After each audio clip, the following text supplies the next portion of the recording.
بسم اللہ الرحمن الرحیم۔ معزز خواتین حضرات، السلام علیکم ورحمۃ اللہ وبرکاتہ۔ حق اور باطل کی کشمکش جاری ہے، جاری تھی اور قیامت تک جاری رہے گی۔ سوال یہ ہے کہ یہ مشیت الہی ہے یا انسانی فیصلہ؟ یہی ہمارے آج کے قرآن مجید کے سبق کا موضوع ہے۔ آئیے سب سے پہلے آیت مبارکہ کی تلاوت کرتے ہیں۔ اعوذ باللہ السمیع العلیم من الشیطان الرجیم۔ وَكَذَلِكَ جَعَلْنَا لِكُلِّ نَبِيٍّ عَدُوًّا مِّنَ الْمُجْرِمِينَ وَكَفَىٰ بِرَبِّكَ هَادِيًا وَنَصِيرًا۔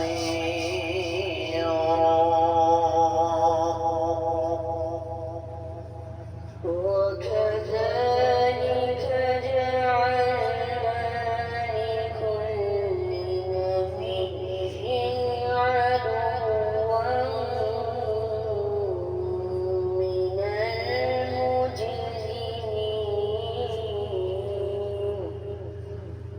وَكَفَىٰ بِرَبِّكَ هَادِيًا وَنَصِيرًا۔ معزز خواتین حضرات، رب کائنات کی پاکیزہ کتاب قرآن مجید 19واں پارہ سورۃ الفرقان آیت مبارکہ ہے 31۔ رب کائنات ارشاد فرماتے ہیں وَكَذَلِكَ، اور اسی طریقے سے جعلنا، ہم نے بنایا لکل نبی، ہر نبی کے لیے عدواً دشمن، من المجرمین، گناہ گاروں میں سے، وکفا، اور کافی ہے، بربک، آپ کا رب، ہادیاً، رہنمائی کرنے والا، ونصیرا، اور مددگار۔ با محاورہ ترجمہ سماعت فرمائیے گا۔ اور اسی طرح ہم نے ہر نبی کے دشمن گناہ گاروں کو بنا دیا ہے، اور آپ کا رب ہدایت دینے کے لیے اور مدد کرنے کے لیے کافی ہے۔ امام ابن کثیر رحمۃ اللہ علیہ اس آیت مبارکہ کی تفسیر بیان کرتے ہوئے ارشاد فرماتے ہیں کہ اے نبی صلی اللہ علیہ وسلم، جس طرح آپ کی قوم نے قرآن کو ترک کر دیا، دشمنی پر اتر آئے، تو یہ سابقہ امتوں میں بھی ایسا ہوتا رہا ہے، کیونکہ اللہ تعالیٰ نے ہر نبی کے دشمن پیدا کیے گناہ گاروں میں سے، اور وہ دشمن لوگوں کو گمراہی اور کفر کی طرف بلاتے تھے، جس طرح کے دوسرے مقام پر اللہ رب العزت ارشاد فرماتے ہیں، پیچھے سورۃ الانعام گزری 112ویں آیت مبارکہ امام ابن کثیر رحمۃ اللہ علیہ لے کر آئے، وَكَذَلِكَ جَعَلْنَا لِكُلِّ نَبِيٍّ عَدُوًّا شَيَاطِينَ الْإِنسِ وَالْجِنِّ يُوحِي بَعْضُهُمْ إِلَى بَعْضٍ زُخْرُفَ الْقَوْلِ غُرُورًا وَلَوْ شَاءَ رَبُّكَ مَا فَعَلُوهُ فَذَرْهُمْ وَمَا يَفْتَرُونَ۔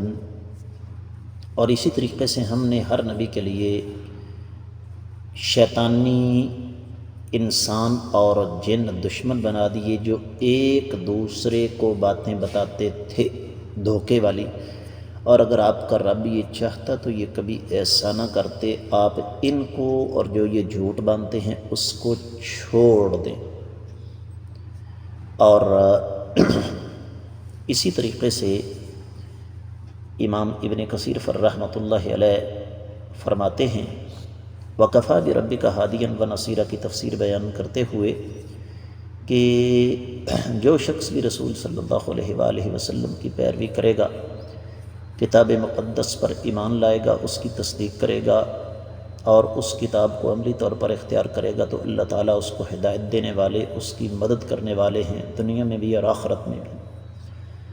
تو ہادیاً و نصیرہ کا لفظ اس لیے استعمال کیا رب کائنات نے بقول امام ابن کثیر، کیونکہ مشرکین لوگوں کو قرآن کی پیروی سے روکتے تھے تاکہ کسی کو ہدایت نہ مل سکے، تو اللہ تعالیٰ پھر مدد فرماتے ہیں اپنے بندوں کی تاکہ وہ قرآن کے راستے پر چل کر ہدایت پا جائیں۔ تفسیر ابن کثیر میں جو کچھ بیان ہوا وہ اتنا ہی۔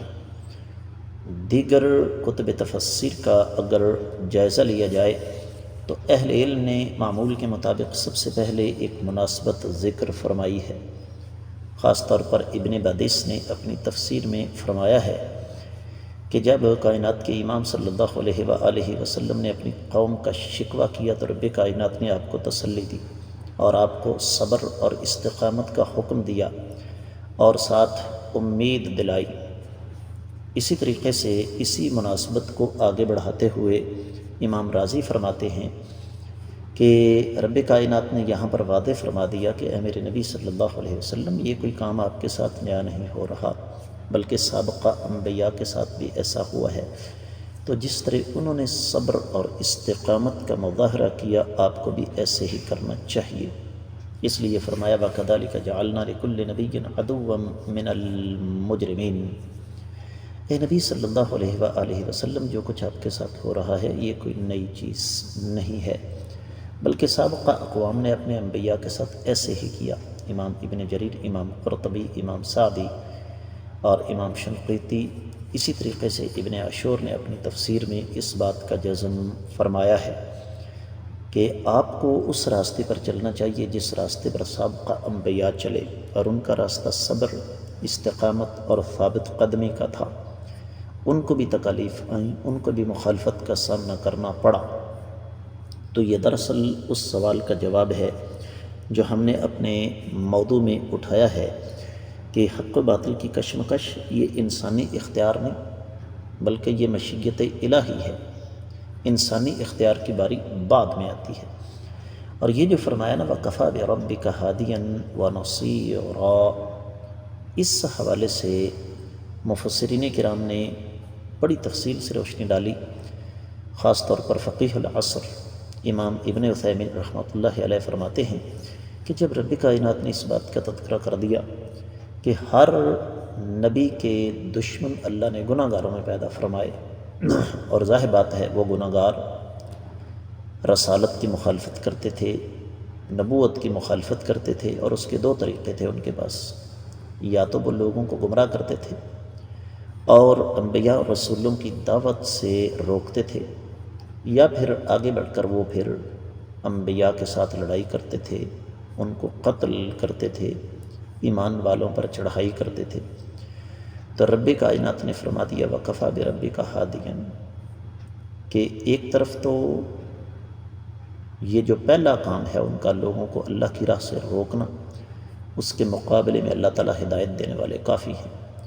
وَنَصِيرًا، اگر یہ ظالم انبیاء کو قتل کرنے کی کوشش کریں، جس طرح کہ آقا علیہ الصلوۃ والسلام کو قتل کرنے کی کوشش کی، یا اہل ایمان پر ہتھیاروں کے ساتھ چڑھائی کرنے کی کوشش کریں، تو اللہ تعالیٰ پھر ان کے مددگار ہیں۔ اسی طریقے سے اس بات کو آگے بڑھاتے ہوئے امام بقائی نے نظم الدرر میں لکھا ہے کہ یہاں پر اللہ ملک العلام رب الجلال والاکرام نے ان پاکیزہ روحوں کو تسلی دی ہے جو ہدایت کی مشتاق ہیں، اور انہیں یہ سمجھایا ہے کہ ایک دفعہ تمہیں آزمائش کی بٹی سے گزرنا پڑے گا، اس کے بعد پھر رب کائنات کی مدد آئے گی۔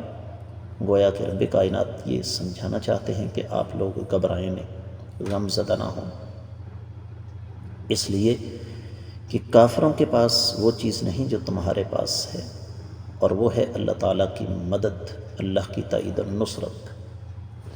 تو اس لیے رب کائنات نے فرما دیا، جس طرح کہ سورۃ الاعراف 178ویں آیت مبارکہ ہے، من یہد اللہ فہو المہتدی، جسے اللہ تعالیٰ ہدایت دے اسے کوئی وہی حقیقت میں ہدایت والا ہے۔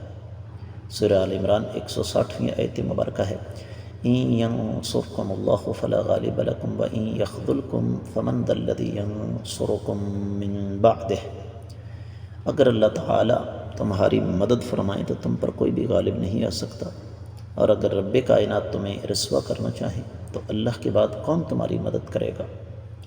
تو اس لیے اللہ تعالیٰ نے یہاں کائنات کے امام صلی اللہ علیہ وسلم اور قیامت تک کے آنے والے مسلمانوں کو تسلی دی کہ آپ کو گھبرانے کی ضرورت نہیں، آپ کا رب آپ کو حق کی طرف اور دین اور دنیا کی مصلحتوں کی طرف آپ کی رہنمائی کریں گے، دشمنوں پر آپ کی مدد فرمائیں گے، ہر مکر و فریب ان کا وہ برباد ہوگا، ہر وہ چیز جو آپ کے لیے دنیا اور آخرت میں نقصان دہ ہے، ناپسندیدہ ہے، اللہ تعالیٰ دور کر دیں گے۔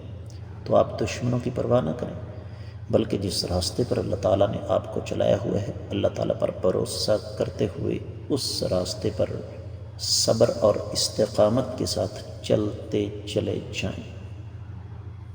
بات آگے بڑھتی ہے، اہل علم یہ فرماتے ہیں کہ اللہ تعالیٰ نے بین السطور یہاں سابقہ اقوام کا ذکر کیا، جیسے سیدنا نوح علیہ السلام، سیدنا صالح علیہ السلام، دیگر انبیاء علیہم السلام ہیں، اور ظاہر ہے ان کے دشمن ان کی اقوام میں سے تھے، انسانوں میں سے تھے۔ تو یہ اللہ تعالیٰ کی سنت ہے، اللہ تعالیٰ کا یہ طریقہ رہا ہے ہر دور میں کہ حق اور باطل کی کشمکش یہ ہر دور میں رہی ہے۔ مقصد اس کا کیا ہے؟ اللہ تعالیٰ دراصل حق کو ابھار کر سامنے لانا چاہتے ہیں۔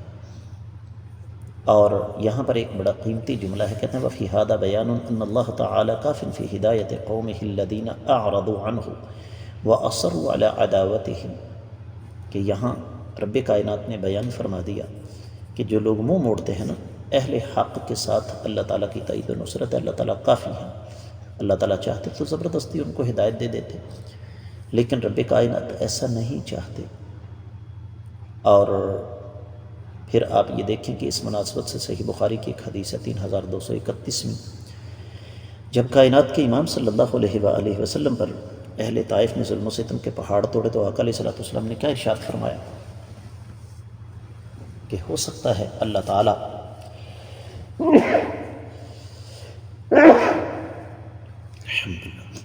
ہو سکتا ہے رب کائنات ان کی نسلوں سے ایسے لوگوں کو پیدا فرمائیں جو توحید کے راستے پر چلیں۔ تو یہ اللہ تعالیٰ کی حکمت بالغہ ہے کہ رب کائنات نے ہر دور میں شیطان اور اس کے چیلوں کو ڈھیل دی کہ وہ حق اور اہل حق کی مخالفت کریں، تاکہ حق کی اہمیت لوگوں کے سامنے واضح ہو سکے۔ اور یہ ہر دور میں ہوتا رہا ہے، لیکن ساتھ رب کائنات نے یہاں یہ بات بھی سمجھا دی کہ عین ممکن ہے وقتی طور پر حق دب جائے، لیکن بالآخر فتح حق ہی کی ہے، کیونکہ باطل اور اس کے پجاریوں کے پاس اللہ تعالیٰ کی مدد نہیں ہے۔ تفسیر روح البیان، تفسیر المراغی میں اس بات کی وضاحت موجود ہے کہ یہ تو طے شدہ بات ہے کہ انسان حق کے راستے پر چلے اور اس کی مخالفت نہ ہو، یہ ممکن نہیں۔ اللہ فرماتے ہیں وَكَانَ حَقًّا عَلَيْنَا نَصْرُ الْمُؤْمِنِينَ، مومنوں کی مدد کرنا ہمارا حق ہے۔ لہذا کائنات کے امام صلی اللہ علیہ وسلم اور ان کے ماننے والوں کو اس چیز سے گھبرانا نہیں چاہیے۔ یہ ہو سکتا ہے وقتی طور پر باطل کفر غالب آ جائے۔ مکہ کی زندگی کو ہم دیکھیں تو وہاں ایسا ہی ہوا تھا، لیکن بالآخر فتح و نصرت اللہ والوں کی ہے۔ یہی وجہ ہے کہ امام ابو بکر بن طاہر فرماتے ہیں کہ جس جس حساب سے اہل ایمان اور انبیاء کی مخالفت ہوتی رہی ہے اور ہوتی ہے، اسی حساب سے اللہ تعالیٰ ان کے درجے جو ہیں وہ بلند کرتے چلے جاتے ہیں، اور اللہ تعالیٰ ان کے مقابلے میں مخالفین دشمنوں کو ہر دور میں ذلیل و رسوا کرتے رہے ہیں، اور کوئی بھی دور ایسا نہیں گزرا کہ جب رب کائنات نے ان ظالموں کو سزا نہ دی ہو، ذلیل و رسوا نہ کیا ہو۔ اس لیے کہ یہ کیسے ممکن ہے کہ اللہ تعالیٰ کے ماننے والے ذلیل و رسوا ہو جائیں؟ یہ اللہ تعالیٰ کی سنت کے منافی ہے۔ اس کے ساتھ ہی اس آیت مبارکہ کی مختصر تفسیر مکمل ہوتی ہے۔ اجازت دیجیے، السلام علیکم ورحمۃ اللہ وبرکاتہ۔